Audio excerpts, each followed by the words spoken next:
সংস্কার আগে না নির্বাচন আগে এ ধরনের প্রশ্ন তুলে জনমনে বিভ্রান্তি সৃষ্টির অপচেষ্টা চলছে বলে মন্তব্য করেছেন তারেক রহমান। সোমবার 25 নভেম্বর দুপুরে ঢাকা সাংবাদিক ইউনিয়নের বার্ষিক সম্মেলনে দেশের বর্তমান অবস্থা তুলে ধরে বিএনপির ভারপ্রাপ্ত চেয়ারম্যান এই মন্তব্য করেন। তিনি বলেন, সংস্কার কার্যক্রম নিয়ে অন্তর্বর্তী সরকারের সঙ্গে বিএনপির কোনো বিরোধ নেই। সংস্কার আগে না নির্বাচন আগে যারা এ ধরনের প্রশ্ন তুলে জনমনে বিভ্রান্তি সৃষ্টির অপচেষ্টায় লিপ্ত রয়েছেন তাদের উদ্দেশ্য কিন্তু ভিন্ন। তারেক রহমান বলেন, তবে সরকারের কিংবা সরকারের বাইরে আমাদের প্রত্যেকের মনে রাখা দরকার, গণতান্ত্রিক রাজনৈতিক সংস্কৃতির গুণগত উত্তরণ ছাড়া পুঁথিগত সংস্কার অনেকটা অকার্যকর। তিনি বলেন, সংস্কার কার্যক্রম কার্যকর করতে চাইলে সবার আগে জনগণের নিত্যদিনের দুর্দশা লাঘবের ব্যবস্থা করা প্রয়োজন। জনগণের নিত্য প্রয়োজনীয় সরবরাহ নিশ্চিত করা না গেলে সংস্কার কার্যক্রমের কাঙ্ক্ষিত সুফল পাওয়া যাবে না।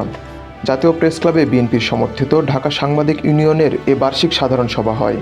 শুরুতে শোক প্রস্তাব, সাধারণ সম্পাদক ও কোষাধ্যক্ষের রিপোর্ট উপস্থাপন করা হয়। তারেক রহমান বলেন, বিতাড়িত স্বৈরাচারের পলায়নের পর গণতন্ত্রকামী জনগণের আকাঙ্ক্ষা পূরণের এক বিশাল দায়িত্ব নিয়ে আজ অন্তর্বর্তীকালীন সরকারের যাত্রা শুরু হয়েছে। তবে গণতন্ত্রের পক্ষের সব শক্তি ও সাংবাদিক সমাজকে সতর্ক থাকা দরকার।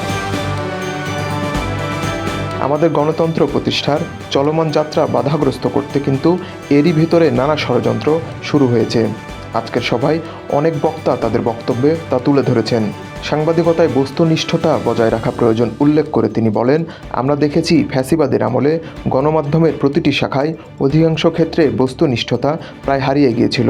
লেখক, সাংবাদিক, বুদ্ধিজীবী কিংবা যে কোনো মানুষের মধ্যেই যে কোনো বিষয়ে যে কোনো ইস্যুতে দ্বিমত ভিন্নমত থাকতেই পারে। এটি গণতান্ত্রিক সংস্কৃতির সৌন্দর্য। সম্মেলনে ঢাকা সাংবাদিক ইউনিয়নের সভাপতি শফিকুল ইসলামের সভাপতিত্বে দিদারুল আলম, সাইদ খানের যৌথ সম্পাদনায় সভায় জামাতে ইসলামের সেক্রেটারি জেনারেল মিয়া গোলাম পরোয়ার, বিএনপির স্থায়ী কমিটির সদস্য অধ্যাপক AZM জাহিদ হোসেন, জ্যেষ্ঠ যুগ্ম মহাসচিব রুহুল কবির রিজভী, যুগ্ম মহাসচিব শহীদ উদ্দিন চৌধুরী অ্যানি, মহানগর দক্ষিণের জামাতের আমির নুরুল ইসলাম বুলবুল, নিউ নেশনের সম্পাদক মোহাম্মদ মোকাররম হোসেন সহ আরও অনেকে উপস্থিত ছিলেন।